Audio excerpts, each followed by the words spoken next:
Kong es la Nueva York de Asia, una impresionante ciudad de rascacielos, una colonia británica que en 1997 fue devuelta a China en un extraño proceso en el que a un régimen comunista se le entrega un próspero territorio capitalista.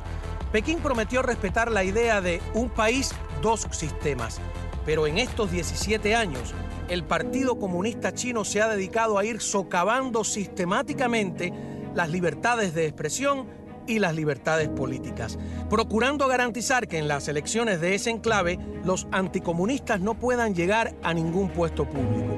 Para ello han ido imponiendo leyes electorales tramposas que le garanticen el control del sistema político de Hong Kong. Esto ha creado un malestar popular creciente.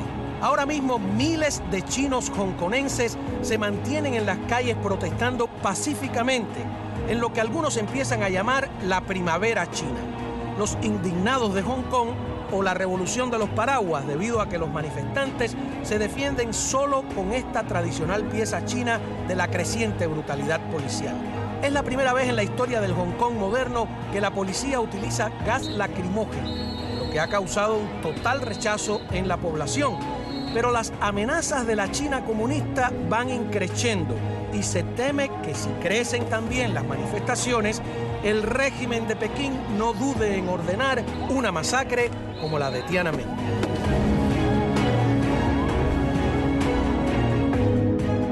Muy bien, tenemos como invitado a Julio Schilling, analista, director de Patria de Martí. Un placer. ¿Qué tal? Un placer estar aquí contigo. Y además compartiendo la mesa con Armando de Armas, periodista y escritor y gran amigo aquí. Doble placer para mí. Del programa. Me alegro muchísimo. La primera pregunta, Julio, ¿es este el modelo que sirve para Cuba? Ese es el modelo que la dictadura quiere para Cuba, porque realmente es el perfeccionamiento de una dictadura en cuanto a mantener su población en un estado de no exigir en masa derechos políticos y ellos controlar precisamente la dictadura. Cuando se habla del modelo chino, parte del problema es que se hace un análisis fallido cuando se mira como un fenómeno económico. Y no es un fenómeno económico, es una cuestión política, es un modelo político, donde se preserva lo que podemos llamar el Estado leninista, que no es nada más que el único partido controlando todos los niveles del gobierno, mezclado con una economía mercantilista que coquetea con el mercado, con la globalización, pero está subordinado totalmente al poder político dictatorial. Hay que aclararle a los televidentes que todas esas imágenes maravillosas de ese Hong Kong, que es el skyline más impresionante del mundo, más que Nueva York, es antes de todo eso construido antes de que cayeran en manos de los comunistas. Los comunistas son incapaces de hacer una sociedad tan desarrollada como esa. Ahora, aquí durante un largo tiempo, sobre todo hace, digamos, 8 años atrás, 10 años atrás, cada vez que usted entrevistaba a alguien sobre el tema de levantar o no levantar el embargo, era como un lema, una consigna lanzada desde Cuba y trasladada aquí a académicos, analistas, etcétera, que te decían, bueno, ¿y por qué comerciar con China y no comerciar con Cuba? Bueno, hay algunas diferencias. Por ejemplo, de entrada, la dictadura cubana ni siquiera todavía está en el camino chino. La dictadura cubana en última instancia utilizaría eso cuando no tenga otra alternativa. Estamos muchísimo más atrás todavía. Cuando usted hace negocio con China, está haciendo negocio con un empresario chino, no con el Estado chino, independientemente de que tiene que responder al Partido Comunista, de que tiene que ser parte y fiel servidor del comunismo, pero todavía nosotros no hemos llegado ni siquiera a ese punto. Ahora, eso que tú dices es verdad. Juan Triana, que es este señor que preside el Centro de Estudios de la Economía Cubana, que anda por ahí dando charlas a miembros del Ministerio de Interior, etcétera, hace un comentario sobre las exigencias de parte del establishment económico cubano a que se haga una reforma tipo China. Y él contesta de una manera totalmente despótica, que es que no somos chinos. Vamos a escuchar ese comentario. Lo decisivo es que un grupo de sectores que son decisivos para este país sigan siendo estatales. En la condición, yo no sé en las condiciones chinas, en las condiciones de Cuba, fíjense. Porque todo el mundo siempre pregunta por China y por qué no hacemos lo que hace China. Bueno, porque no somos chinos, chicos. Más nada, se acabó, ya. No somos chinos, no, nada más. Sí, porque todo el mundo dice, ¿y por qué no hacemos lo que... Bueno, tú has visto a China, has visto a Cuba. ¿Tú nos ves a nosotros los ojos así? No. Nosotros no somos chinos, somos cubanos. Y estamos en Cuba, no estamos en China. No estamos en China. Entonces, evidentemente en Cuba hace falta que el Estado tenga... Los chinos se pueden dar el lujo de tener 30 millones de millonarios. No, nosotros no. No tenemos 30 millones de personas, no podemos tener 30 millones de millonarios. Se acabó, más nada. En China hay mucha gente y no hay tierra. Bueno, nosotros nos sobra la tierra y no tenemos gente. Mira qué cosa más interesante. No podemos ser chinos, más nada. Se acabó. China le vende todo a Estados Unidos, nosotros no podemos vender a Estados Unidos. Mira qué sencillo. Entonces nosotros no podemos hacer lo que hace China. Ah, hay que aprender, hay que aprender. Hay cosas que han hecho que son... Sí, ¿cómo que no? Pero en Cuba el Estado tiene que tener un grupo de empresas y de sectores que son decisivos para manejar la economía. Bueno, primero que todo, Julio, tú como académico, ¿tú crees que este es el lenguaje y los argumentos de un académico, de un economista, no? Mira, este funcionario de la dictadura está diciendo lo que el guión oficialista le permite decir para promover una imagen. Vamos a hablar lo que tienen en común China y Cuba comunista. Primero, tienen un Estado leninista con una mercada, con una economía en grados de variaciones mixtas. Un Estado de partido único. Correcto, que es lo que es en definitiva el Estado leninista. Pero mira, las Fuerzas Armadas juegan un papel predominante en la economía. Es el caso chino y es el caso de Cuba. La noción del intercambio cultural fue tan impactante en China como pretende la dictadura castrocomunista que sea acá. No solo empezó con la diplomacia de ping-pong, sino institutos como el Instituto Confucio, que están en más de 50 universidades en los Estados Unidos, que no son nada más que ramas de propaganda del régimen chino que operan en las mejores universidades de los Estados Unidos. Está la manipulación de la moneda, vivo en China como en Cuba. Está la noción de tener una inmigración no contestataria. Hasta hace 3 años, en China, la mitad de las inversiones las hacían los chinos en la diáspora, en Macao, Hong Kong y Taiwán. La dictadura castrocomunista está apelando a que su inmigración también, por medio de la promoción del consumismo, de dejar que se adquiera determinados productos con el fin de que se sean mantenidos. Podemos seguir en todas las similitudes. Una pregunta clave, ¿no, Armando? En esos argumentos de imitar a China, que lo escuchábamos aquí también de parte de muchos académicos, era la libertad económica conduce inevitablemente a la libertad política. ¿Tú crees que eso es verdad? No, eso es una, vamos a decirlo, una bobería más. Los hechos demuestran que no. China es un ejemplo, ha habido muchísimas dictaduras eficientes económicamente donde no hay libertades.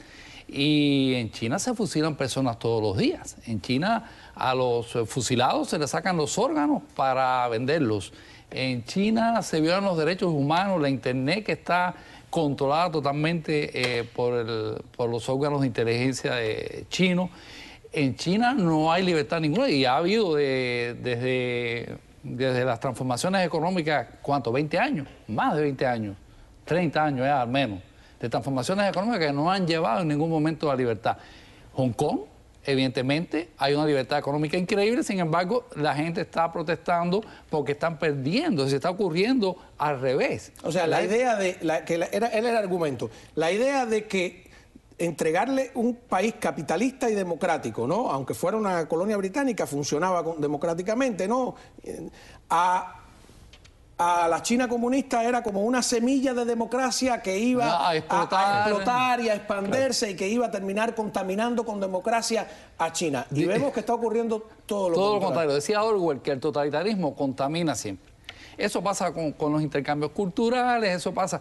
No hay manera de que tú puedas permear una sociedad totalitaria porque eso está regido por los órganos, por los servicios de inteligencia. No hay manera. La ciudad del Estado en Cuba, los servicios secretos chinos, no hay manera de que eso permee. Y el ejemplo típico es, estamos viendo cómo está explotando en la cara de las personas. Y tú dirás, ¿cómo lo pagamos nosotros? Te voy a decir una manera en que lo pagamos nosotros aquí, consumidores normales y corrientes. Antes, ustedes recuerdan que había, los productos decían Made in Taiwan, hecho en Taiwán. Y los que eran hechos en China comunista, eran hechos en China comunista, ¿no? Hoy por hoy, Taiwán, por presiones del mercado y presiones políticas, ha empezado a poner también hecho en China. De modo que ya tú no puedes diferenciar si tu producto está hecho en la China comunista, que probablemente sea una basura, o está hecho en el desarrollado Taiwán, que probablemente el producto sea muy bueno. Taiwán, para ayudar a los televidentes que no estén al tanto, que estoy seguro que son muy pocos, Taiwán es una isla, la antigua isla de Formosa, de 36.000 kilómetros cuadrados. Cuando Mao Zedong y los comunistas empezaron a avanzar, el gobierno del Kuomintang, con Chiang Kai-shek, se refugió allí. Es decir, Taiwán es como el Miami de los chinos, donde están los exiliados. Y el peligro terrible que yo creo que estamos viviendo hoy en día es que, como pasó con Hong Kong, le entreguen Taiwán a los chinos. Es como que cojan Miami con todos nosotros y se lo entreguen a la administración cubana y ellos empiecen a gobernar bajo promesa de que van a respetar las libertades, etcétera. Pero fíjate etcétera. Lo que es una traición. Sí, lo que está ocurriendo, la habanización de Miami. Toda esta avalancha de intercambios culturales que no son tales, ni hay intercambio, ni hay nada. Esto es parte de la habanización de Miami. Bueno, vamos a hablar de ese tema, la habanización de Miami, cuando regresemos. Y tenemos más declaraciones, más imágenes de ese tema que parece que está muy lejano, para que no nos hagan cuentos chinos. Ya volvemos. Cuba admite cuentos chinos. Tenemos unas imágenes, hay nuevo ministro de Economía en Cuba y ese cambio de ministerio no se sabe qué trae. Veamos. El Consejo de Estado, a propuesta de su presidente, acordó liberar del cargo de ministro de Economía y Planificación al compañero Adel Izquierdo Rodríguez y en su lugar nombrar al compañero Marino Murillo Jorge, quien continuará desempeñando sus responsabilidades como vicepresidente del gobierno y jefe de la Comisión Permanente para la Implementación y Desarrollo. El zar de las reformas. Ahora, ¿esas reformas hacia dónde conducen? Porque esas reformas necesitan inversión extranjera.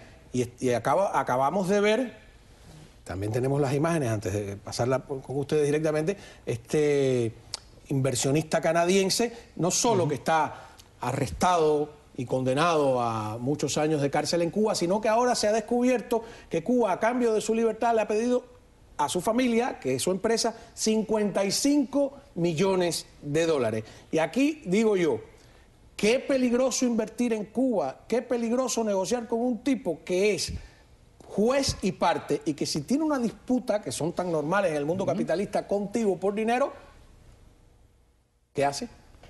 ¿Te mete preso? Claro. Ahí está la gran diferencia. En un país donde hay un sistema capitalista genuino, hay un Estado de Derecho.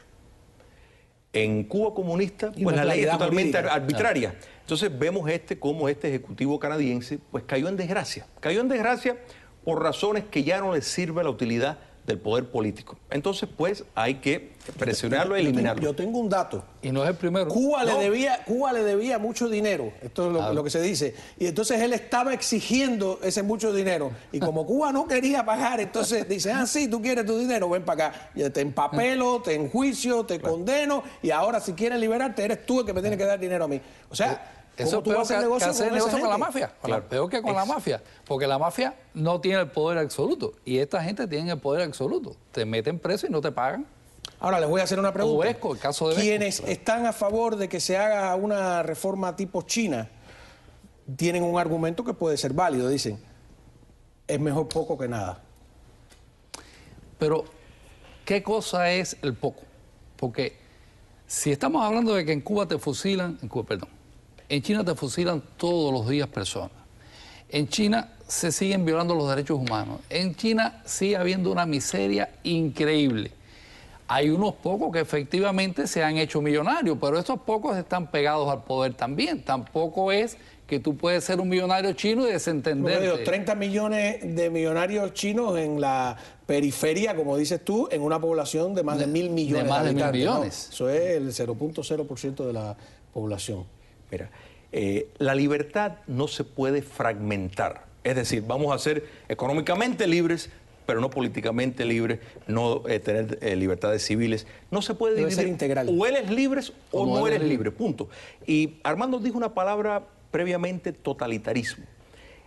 ahí es donde está la diferencia, donde una dictadura autoritaria, por medio de la comercialización, podría eventualmente desembocar en democracia. En cambio, las dictaduras totalitarias, China es un ejemplo, Vietnam es otro, donde el abrirse al comercio y tener esa infusión de capital, de capital y tecnología e innovación, lo único que hace es fortalecer el partido dictatorial. Punto. Porque no hay sociedad civil. Eso es fundamental entender.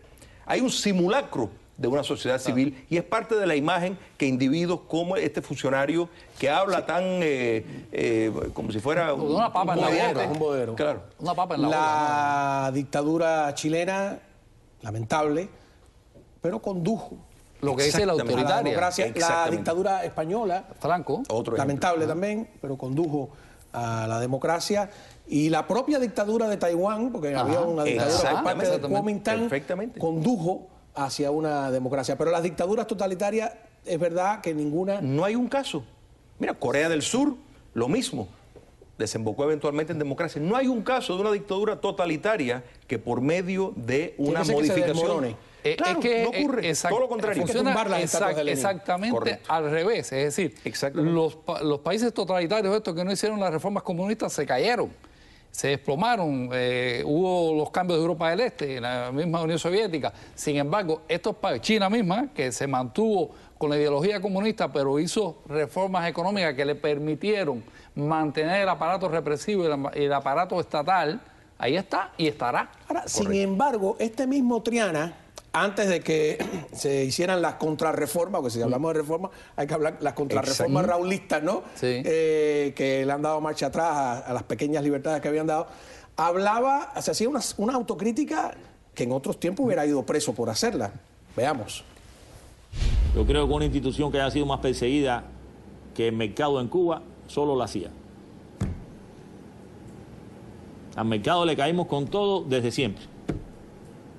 Porque en nuestra concepción originaria, en la concepción de los años 60, que después en la plataforma programática del Partido Comunista de Cuba y en el primer informe de Fidel se reconoce, decidimos que el mercado no era propio del socialismo.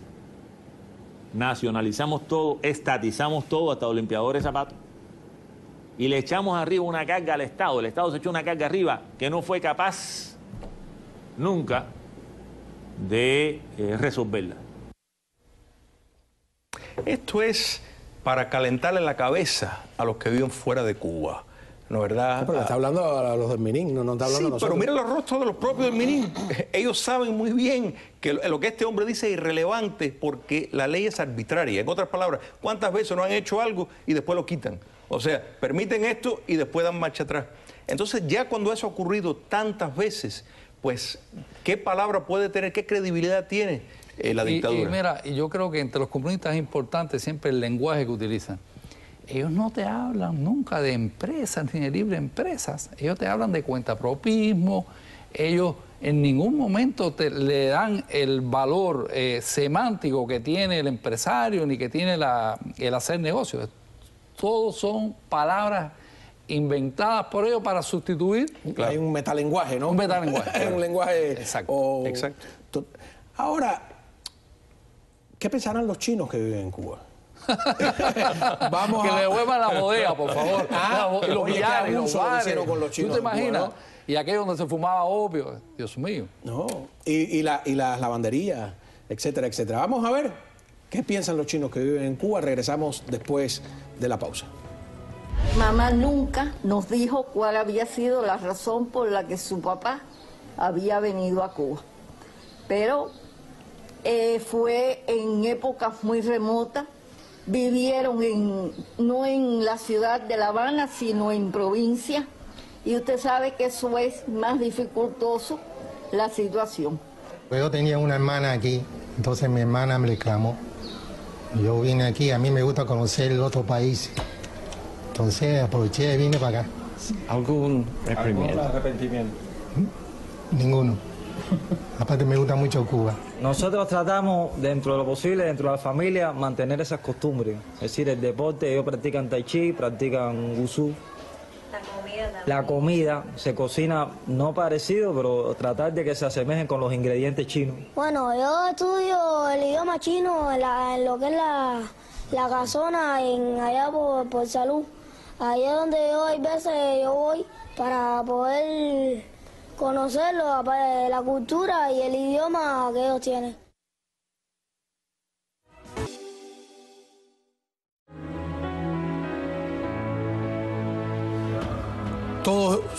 Todos esos chinos cubanos que vimos en el segmento pasado, lo increíble es que sus padres y sus abuelos se fueron huyendo del comunismo. El bodeguero Mario, que Mario era un nombre latinizado de mi cuadra, me contaba, siendo un niño, decía, mi papá cogió mapa, decir, isla, aquí no llega el comunismo nunca. Y me cogió comunismo. Y terminó viniendo por el Mariel, ¿no? Qué horror. ¿Funciona el cuento chino para Cuba? Para terminar. De nuevo, la dictadura, eso es su sueño. De que lo logre, tienen que derrotar a Cuba fuera de su territorio, esa Cuba que quiere la libertad e insiste en la democracia. Y eso lo veo difícil que lo logre.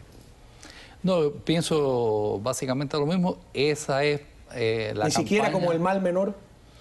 Bueno, no. Ellos en un momento determinado, ese es el mal menor que ellos van a aceptar.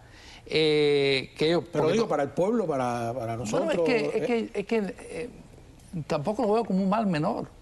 Un mal menor sería... ¿Dónde está Pinochet? No está, ¿verdad? Pues entonces es lo mismo. Okay. Bueno, ¿y usted qué piensa de esto? Se los dejo de tarea. A continuación, al cierre con Luisiana Ríos. Buenas noches.